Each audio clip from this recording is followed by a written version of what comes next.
by mystics and visionary philosophers. Guest of honor here today. By mystics Best to say that I welcome this visionary because people have got to know. Get a party around the world, and I believe that if we of can honor get here ambassadors who today. can speak the language, bring students into the future, a new generation of by Americans, mystics by mystics strong defense, strong in economic growth. and visionary Our senses and our minds. Hey, que pasa, amigos and amigas? Welcome to the Wise Guy Radio Show, episode 12.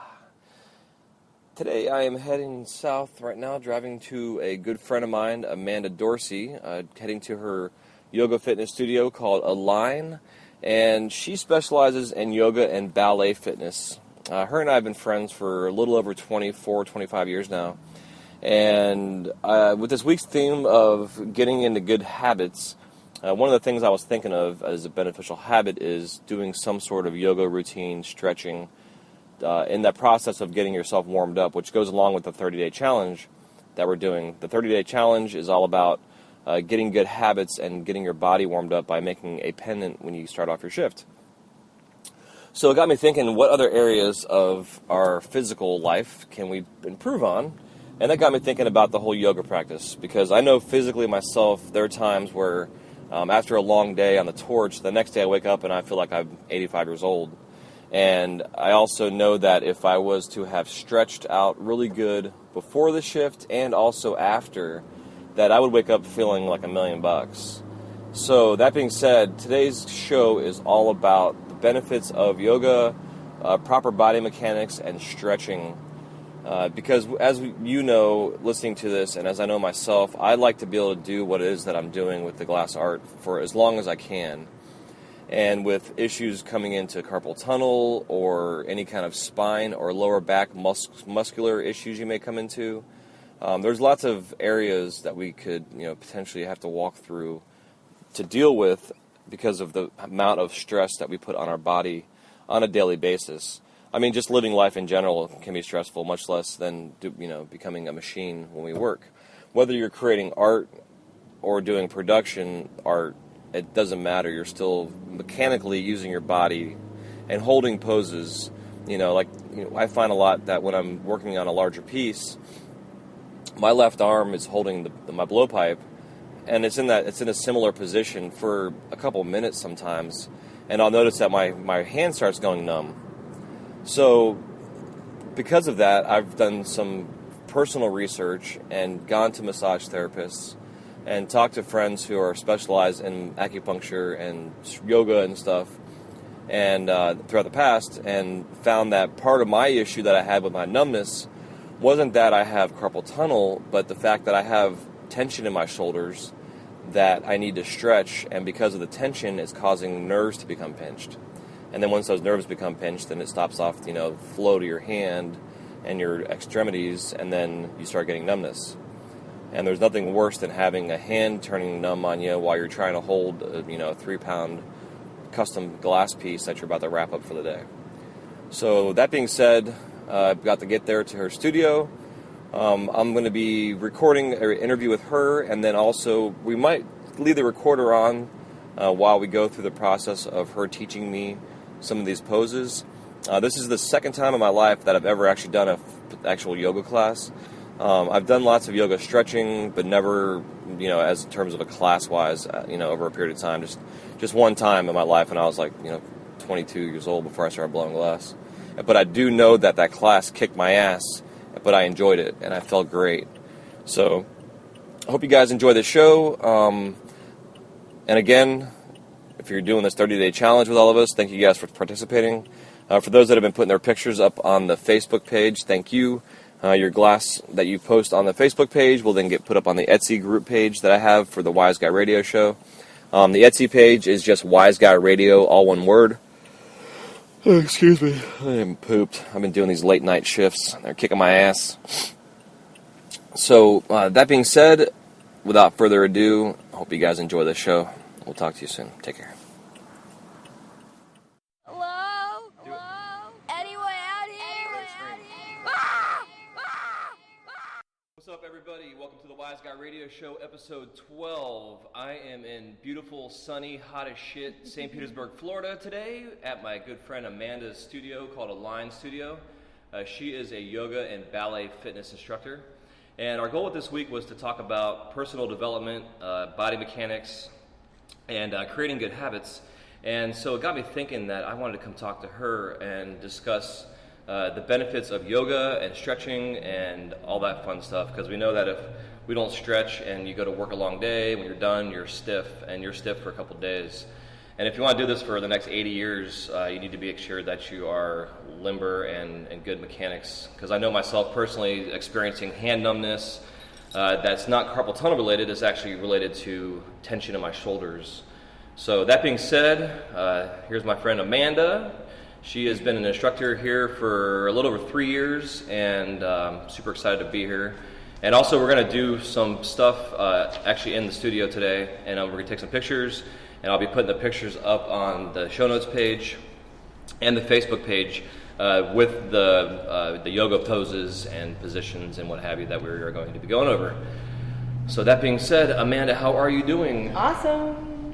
Welcome. Thank you. Yeah, no problem. Thanks for having me in here. Yeah, no, thank you for talking to me. The first thing I'd love to say is just to echo kind of what you're saying.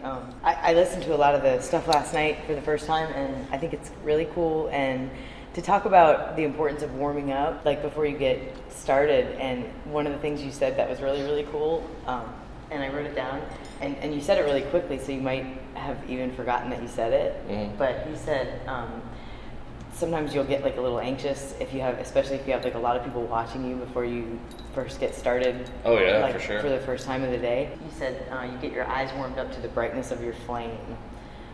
I just think that's beautiful. And it not only applies to the work that you guys do, but in the fitness industry too, or any kind of art. Yeah, for sure. And in the fitness world, if you're a group fitness instructor, you have people behind you watching you, and of course, like your first class of the day or the first 5 minutes of class, you're going to be anxious. So you do have to get your eyes warmed up to the brightness of your own flame inside, and believing in yourself, and get that group going. So I just want to throw that out there to start. That's awesome. Yeah, because that's the whole point of this is like I'm finding, as we spoke before, is like the stuff we deal with in the glass world, how it transitions into life in general. And besides the business side of the show, I want to talk about fitness and being a better human being. Yeah. Not necessarily the spiritual side of things, but just like an overall better human being. Yeah. That way you can perform better in the world and as a person. Yeah, because that obviously can transition to the importance of warming up physically for you guys and for everybody, but for you guys specifically, we were just talking about. I can show you guys specific things, but I mean, just holding your arms out, and in ballet world we call it second position, but just holding your arms out straight, parallel, not too high, just straight, super straight. Keep your shoulders relaxed. That's the biggest thing. I say it over and over and over. Don't press your shoulders down. Just relax your shoulders. So some people want to like just push them down. Then you're not doing a good job. Like just relax your shoulders. Pull back, like with straight arms out to your side. Pull back, and then you can, with your legs out to the side, you can lunge left, lunge right, and as you're lunging left, you're pulling back each time. So we can maybe do a video sometime, and I can show you guys a little bit, a few things. Sure. You can hold your arms straight out in front with your hands flexed, and still, again, I can't say it enough, I drive my clients crazy. I need like t-shirts and tattoos that say these things. But relax your shoulders and just flex your hands almost till it hurts. And if you have neck pain and shoulder pain, if you just keep flexing your hands and then let your hands relax and then just shake them out. But then do it again. Pull them back. Heck yeah. And repeat that. And it's meditative. Yeah, for sure. Well, I know part of this too is like I do some specific hand stretches and wrist stretches that I'm going to be putting on the That's a good thing one. too. Because I know like, the potential carpal tunnel issues that we get, the tension in our wrists and our hands, even just like the pads of your hand can become sore after a while from using the same motion over and over and over again. Especially for those that are out there that do production work that make the same thing over and over and over again, in like a 3-hour span, you're locked in one position more or less for like 3 hours, and it could really fuck you up in the long term of like body position. Because even like 2 weeks ago, I was out in my yard pulling weeds, and I go to bend over to pull a weed out of the ground, and my lower back locked up on me. And that was after being off the torch for 2 days. I was on like my vacation, least you know, expect it, yeah. anniversary, you know, floating around the pool having cocktails all day. What got me thinking was before we went out of town, I was working my ass off for like 2 weeks. Then we went out of town for 2 days and relaxed, and then went right back to work. And I didn't have any stretching point. I didn't have any physical activity much between that. So I was kind of wondering going into that, you know, point. But also I went and got a massage about a week later last Sunday, and it really helped, you know, get that stuff done. But so give us a little background on yourself personally with your instruction and how long you've been doing this for. Well, I started out taking ballet lessons when I was a little tiny girl, and I continued that. And I never really took it to like a super professional level, but I always had a kind of a keen sense of body awareness, and a extreme passion for it. I you know, dabbled in other art forms, piano, things like that, but I always went back to ballet. I always went back to different studios, only 2 or 3, but you know, pretty prestigious studios. And then I decided after I had my kids that I wanted to get back in shape, and I heard about this kind of fitness called bar fitness. I had no idea that there was a type of fitness that included the ballet bar, so I was like ecstatic because I'm not like a gym person that really same with likes me. gym. Yeah. So I started just taking classes. I drove really far. I would drive over the Skyway to go do this. And then I found a studio close by, and I got certified after taking a few classes and talking to the instructor there. She was happy with me and my form and stuff, so she wanted to bring me on board, and it just went from there. I just wasn't happy doing the same thing and having to follow the rules. Yeah, I hear you. Yeah. So, Hell yeah. So when did you get your studio? We took the leap. That was, it's been, April was our year anniversary of being open. Nice. We started the project a little before that, several months before that. It took a while to get everything going. Okay. So it's been a lot of hard work, but Nice. Hopefully it's going to work, and we've got a huge, beautiful group of people that come, and I'm happy for that. So your clientele that you have, is there like a specific I niche worked that at the they rec come from? center for a while too, over at Azalea Rec. Oh, nice. Yeah, I kind of like developed the format that I wanted there.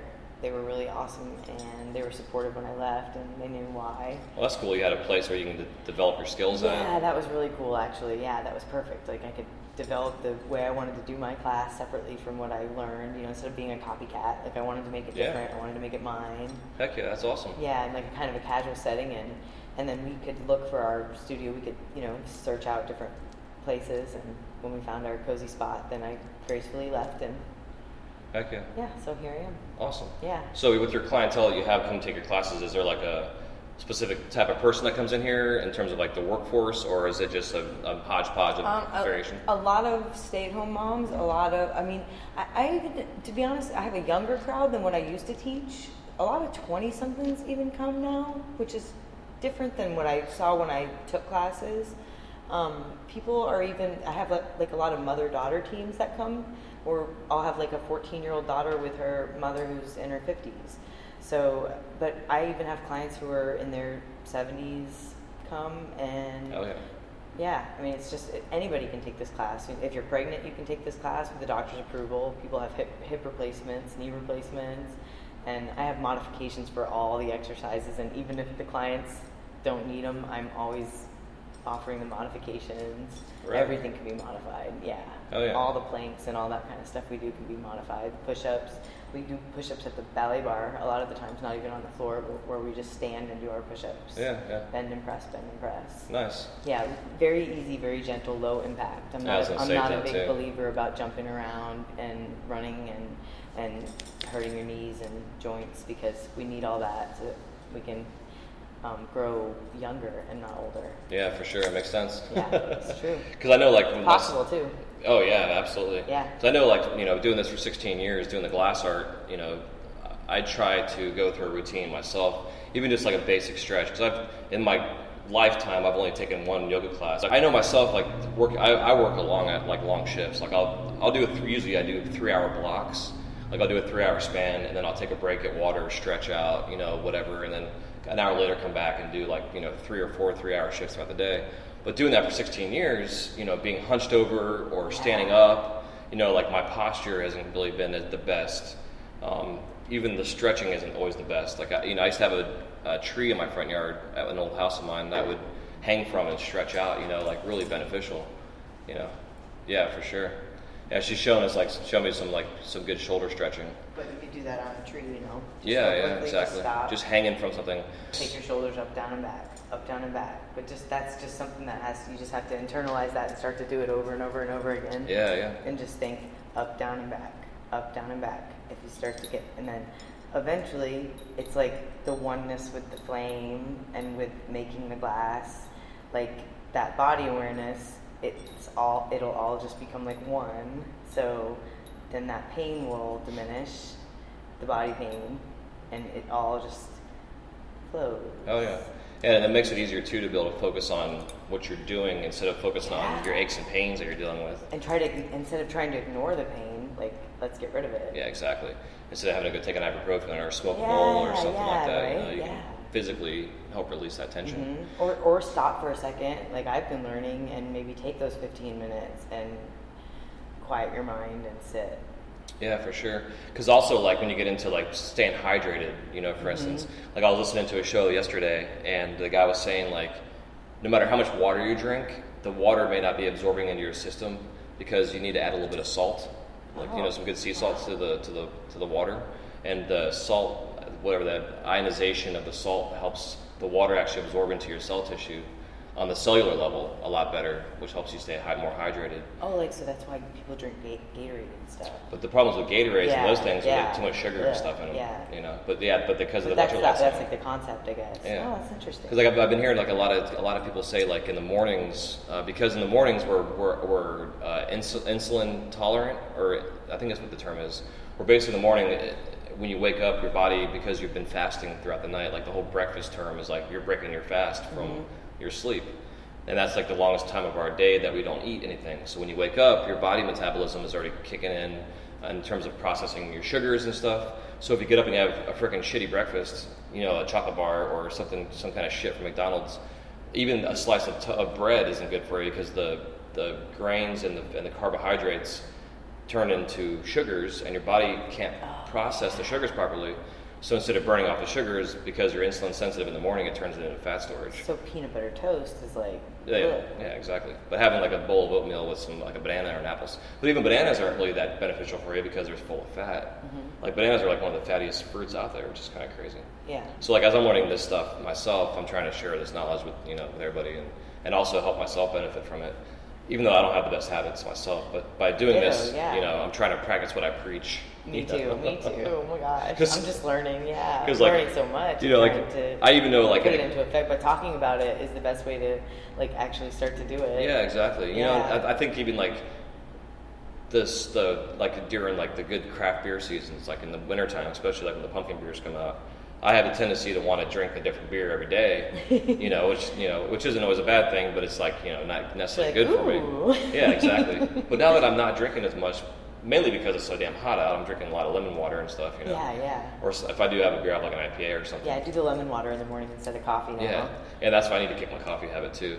But I'm finding that I'm staying more hydrated as well, But once I get off the coffee kick in the morning too, I probably always have like a cup of coffee or even like a shot of espresso. You were always a coffee fan. Yeah, I've always loved it. I think it's more of the caffeine that I enjoy more. Yeah. The benefit of it. I get headaches, so that's why I think I tried to nip that in the bud. Yeah, for sure. Yeah. But I think if getting into the hydration routine and the stretching routine on a daily basis will help you throughout your day, throughout your week, throughout your month. It keeps you on center as a human, which then keeps your glass on center, which makes you more productive in the long run. I think it's pretty cool. So get your thoughts focused. Yeah, exactly. It really does. Exactly. So do you, in terms of like if we were to set up like say a routine in the morning, what do you think is a minimum amount of time? Not to say max amount of time, because I mean you can do yoga for freaking an hour. But like, is there like a minimal, like a 10-minute, 15-minute window that you think in the mornings that you should get up? Should you get up right away and go stretch, or should you get up and give yourself some time to? If you're getting ready, if you're gonna go work and go blow glass. Yeah. Well, regimen time. Yeah. Well, I would say what my teacher has told me to definitely take those first few minutes if you can, carve them out, and sit quietly first. and don't do anything else but that, and clear your mind completely. So give yourself that gift. Yeah, it makes sense. That's the best gift that you can give yourself. Yeah, for sure. And don't let yourself get sidetracked from that. And that's the hardest discipline. Especially nowadays with our phones, being able to just so get on Facebook or on Instagram right away. You know. Yeah. So listen to that over again and rewind it back, and listen to me say that again, and do that. For real. Yeah, for sure. Yeah, for real. And then I would say, like, before you're gonna actually go and blow the glass, I would say the hand one is really great, and I won't take credit for that because I did go to a seminar recently, and I won't be able to pronounce his name, so I did write it down. It was Sri Ravi Sanakar. I'll see if I can Google him. Yeah, it's on my Facebook page. Okay. It's right on there too. I did, and there's actually a really beautiful bio of, but I mean, we went on June 19th, and he declared that Tampa's International Day of Happiness, and it was a seminar on joy and peace. But he showed us, we did like a group meditation, and he showed us a few things before we meditated, and he talked about just that he believes that peace and yoga can save the world, and that's the general idea, but he showed us that one that I told you about. And I think that I do it before I meditate now, so maybe that would be a good idea, but it relaxes me. I relax my shoulders and I put my hands out. Because I'm an artist too, I paint, and so my hands hurt. And I also get stressed out, and I get neck pain, and I hold all my stress up in my upper shoulders, and so I felt a lot of relief from that. Nice. Starting my day that way, flexing my hands. And I always tell my clients, like at the end of our class, we flex our feet, inhale as you flex, exhale as you point, pressing through the ball of your foot. I was like, I never thought to flex your hands in that same way. Yeah. So then, I just like let my hands dangle when I flex till it hurts, and then I let my hands dangle, shake them out, and then do it again. So I would do that, and then the one I said were pulling back. I mean, I could go through a whole class. Just up, down, and back with the shoulders. Take your shoulders up, down, and back. Up, down, and back. So that way you're rolling your shoulders and that you're having that correct posture. Keep your knees once you're going to start blowing your glass, a good way to keep good posture is to keep your knees slightly bent, tailbone tucked down and under. So think about your hips shooting straight forward like taillights, shooting forward. If you're going to stand, if you're going to sit, like on a stool, whether your feet are on the ground or up, you still want your hips shooting straight forward, and you still want to constantly be doing that up, down, and back thing with your shoulders, because otherwise you're going to hunch over, and then you're going to get that pain. Yeah, I find that's like that a too. constant reminder that you just kind of have to do. Yeah, because I'll be in the middle, like until I'm it becomes sitting and something does that you're not even thinking about. And then people always think I'm taller than I am. I'm 5'2", and when I tell people that, they're like, "Really?" It's because I have good posture. Yeah, that's the most important thing. Yeah. So I can't really think of too many other things to really say that I can't show. Yeah. But posture is really good. Come to class. Yeah, exactly. Yeah, anybody out there that has a yoga class like close to them, definitely jump on that for sure. But I know like core is also very important to have a strong core. Yeah, and all the stuff we do is strengthening the core. We do a great one where we stand on the yoga blocks and rise up on your tippy toes and lower back down. Heck yeah. I know like doing planks are good too. Like planks are great. But like when I was working with my personal trainer. Yeah, and if you don't have time to do anything else, yeah, do a plank. Yeah, for like 45 seconds. And if you don't have the discipline, just set your little timer on your phone so that you know that you're going to do it for like at least a minute. Maybe try for a minute and a half. Work up to 2 minutes. It's pretty difficult. You can do a minute for sure. Because I know like my body. It's a forearm plank. Yeah, the forearm planks. Yeah, exactly. On your tippy toes or on your toes, whatever. That one. Yeah. And then if you want to come down to your knees, just keep pulling your belly button up back towards your spine, and then try to bring your knees back up, or stay on your knees the whole time if you need to. Yeah. But keep pulling your belly button up towards your spine so you're working your core. Okay. Yeah. Yeah, it makes sense. Because I know like when I was doing the yoga class for the first time, like I was using the bands to like hold positions, But But like if I was using my leg in the position, it would start, tremoring in a sense because my muscles were so tense, And even now, when I do planks and that kind of stuff, like my whole body will start shaking almost just from like the muscle fatigue.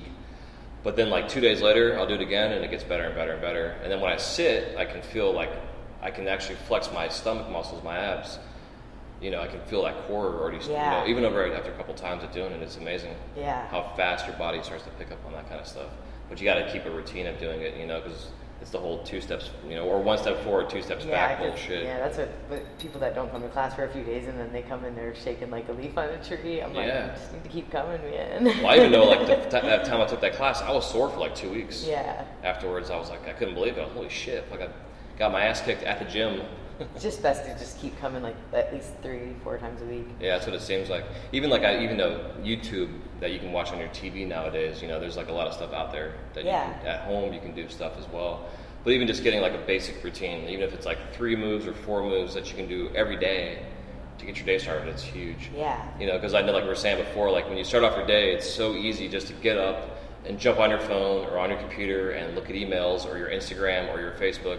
And when you're doing that, you're not on your own time, you're on somebody else's time, and you need to be on your own time starting off your day. Get your day warmed up, like on the way down here, I was recording the intro, and it's, my routine I'm trying to get into is I get up, say good morning to my wife and the kids and dogs and stuff. I get a glass of water, turn my coffee on, I go out in the studio, I turn my kiln on, and it takes about 45 minutes or so for my kiln to warm up. So in that 45 minutes, it's like I need to get a book out and read a book for 20 minutes. I need to stretch, do yoga, like take advantage of that time my kiln's heating up, so that when I go in the studio and I start making my first piece, like this, the 30-day challenge. I try to do that on an empty stomach too. Okay. This part. Yeah, the meditation part. Yeah. Makes sense. Okay. Cool. Why is it? I'm just learning that. Yeah. Do you know? Is there a benefit of that over the other? I'm not yet a teacher. I'm just a student. Mm-hmm. Yeah, it makes sense though. But I'm following the rules as best I can, so I'm just trying to share. Well, I guess like when you eat and it makes sense to me. Your blood goes to digestion instead of I mean, it definitely makes sense to me, and it works for me. I know if I eat a meal and my tummy's full, and I try to sit and meditate, I'm more apt to get lazy and feel like I'm gonna like fall asleep. Mm-hmm. So it kind of makes sense. Yeah. It's best to get the practice in and then go have something to eat. Yeah, for sure. And the nice thing too, that's with the meditation becoming more apt in terms like of entrepreneurs out there and business people and just life in general. There's companies that are now creating apps that you can get that will walk you through the process of doing a meditation, whether it's like they were talking to you or playing some music. Yeah, that can help. Or help you visualize something, Because like even like I'm trying to think of like if I'm going to meditate, it'd be nice to be able to think about my day. Yeah. And how to go in there and how to kick the day's ass. What you want to do is to not think. Right, and that's exactly it. That's so hard. Yeah, that's exactly. That's like when I was starting to go to my... That's why it's like, ooh, so hard, ouch. Well, I know in the past when I meditated the best. I think, that's what I think. No, I agree though. It's totally, because like when I was first trying meditation when I was younger, when I was in my psychedelic days, doing stuff, like... Oh, I don't remember that at all. Like mushrooms were like a really way that I found where I could tap into the meditation a lot quicker and even deeper, But by doing that, it taught me the practice. So when I was sober, per se, quote unquote sober, I could go back to that state to where I was able to get into it. But then if I was like hyped up or anxious, my ADHD and everything else, anxiety would kick in, which wouldn't allow me to even focus on one thing, much less nothing at all, Yeah. So now that I'm going through seeing a therapist and, for that side of my life, I can get now back into being focused, through my medication I'm taking and the practices that she's told me, to try to get into where I can get focused and not think through a meditation thing. Yeah. Just let it happen. It's the hardest thing in the world to not think. Yeah, exactly. And most people think there's no point to it. That's the thing. Well, it's like the whole thing of like, it's like, don't think about the brown elephant, and immediately that's what you think about. Yeah. The brain's so fucked up. Yeah. But that being said, the brain then leads into the physical side of things, through anxiety and whatever, and then which leads into every other areas of our life, which is why I wanted to go through this whole process of the yoga, because through breathing and stretching and being And you then know, in line. That could open. I hope I'm not. Am I interrupting? No. Okay. So that kind of brings me to the repetition thing, because that kind of can transition to that.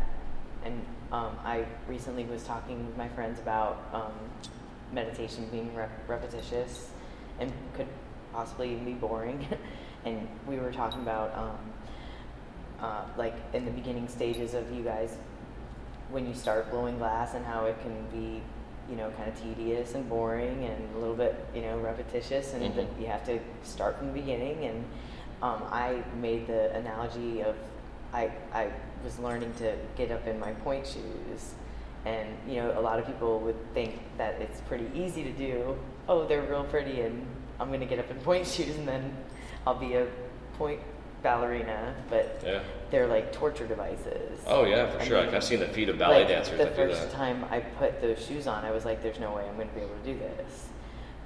But you just have to start really slow, throw a washcloth on the ground, grab it with your toes, and then push it away. Grab it with your toes, and then push it away. You have to strengthen your toes.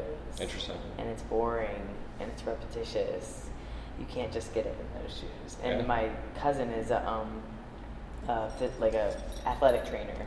So she's the one that kind of told me, she was like, Mandy, you gotta like strengthen your toes. It's not just you might have strong feet, you might have strong ankles and legs and everything else, but your toes, just strengthen your toes. And so she helped me learn. I didn't really necessarily even really want to dance in the shoes. I just wanted to get up in them for pictures. Like that was my main goal, but that's how hard it is to get up in those shoes. Crazy. To be able to like get up in the shoes and then like let go and make a pretty pose. Yeah. And you've seen some of my pictures, they're pretty cool. Oh yeah.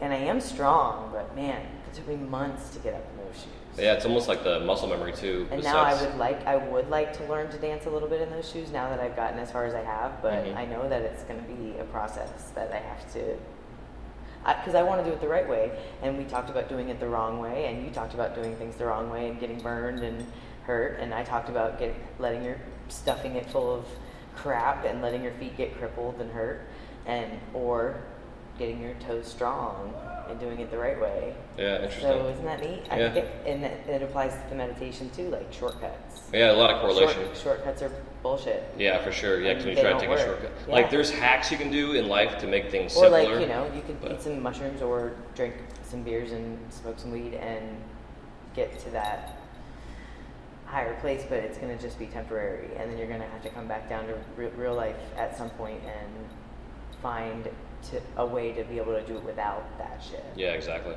Because even like in the glass process, when you're learning something new, you know, like when I teach someone how to do glass for the first time, besides the intimidation of this 4,000 degree flame, it's also worrying about burning yourself or cutting yourself and stuff. So I just have people go and turn on the propane flame. So it's just the propane's coming out, and I have them put their hand, like wave their hand through the flame. And it's just a regular, you know, candle flame, but it makes them aware that this is hot, but this won't burn you. But as soon as you add any oxygen to it, which the fuel for the fire, which makes it to 4,000 degrees, you don't want to be anywhere near that thing, you know. But then you go from there, but it's slowly by doing those little steps, like you're saying, tiny little steps at a time, it gets you more comfortable with what you're doing, no matter what it is, whether you're riding a bike or whatever. But in the glass world, it's easier to start off step by step by step, instead of like I see people out there in the glass world that like want to start making like the high end shit right away. Yeah. You know, and it doesn't work. Sounds great. Yeah, I mean, you might be able to go to that point to where you can do the higher end stuff. You might definitely have that potential. Yeah. But then you go to ask them to make something else, and they can't do it because all they know is that one particular thing. So by starting off with a very basic foundation of the beginning of whatever it is you're doing, and then you slowly build yourself up through practice and trials and tribulations and hurting yourself to a point to where you not really necessarily master that thing, but you get to a point to where you start to master it. And you become one with it. Yeah, exactly. You become one with the shoe, or you become one with the glass, or you become one with the practice. Yeah. Whatever it is. Yeah, exactly. Because like with my torch, for instance, you know, I've had friends watch me working. or painting. Right. You know, my friends are like, All that art. looks so easy, I could do that. And I turn my torch off, and I'm like, turn my torch on. Yeah. And then we can talk about how easy this is. You know, once you figure that part out, then you go to the next step. But it's a step by step process. Yoga's the same way. I know, like with yoga, you know, It's an art form. Yeah. Yeah, exactly. You got to start off with a very basic foundation. You know, whatever. You know. Or you're going to be hurting. Oh, if you yeah. try to do like the hard stuff first. Yeah. That is good. Yeah, it'd be That's like perfect. it's like going outside and trying to Yeah. do 50 push-ups real quick. You know, you might blow out a shoulder or something like that. You know. Yeah. But it's also about doing things with proper body mechanics as well. Yeah. You know, because like they say, like in terms of the fitness That's world. why I have my clients do the modified push-ups on their knees. I don't even let them do it. Cool. Not unless they're like doing it perfect. Yeah. Oh, it's huge. Like the runners out there nowadays, like they say, like the majority of sport injuries, the biggest group of sport injuries comes from runners because they don't have the proper mechanics on running. You know, we're designed as human beings to run, but if you're not doing it properly, especially the type of shoes you wear, even, you know, there's so many injuries you can get just from going out and running. So that was what I was talking about with the 30-day challenge. It's like if you want to go run a marathon, you have to work out and practice and, you know, do short little spurts before you go run 20. Yeah, exactly. And the stretching before you can go run a 15-mile race, you know. So on that note, let's go ahead and That's cool. do some stretching Okay. if you want. Yeah. I'd like to. We'll go from there. Be right back, guys.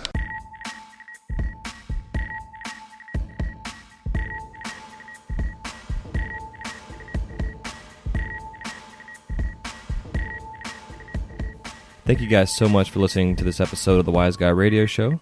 If you have any questions, comments, or remarks, please leave them in the show notes page area where it says comments. We'll see you soon. Have a wise night.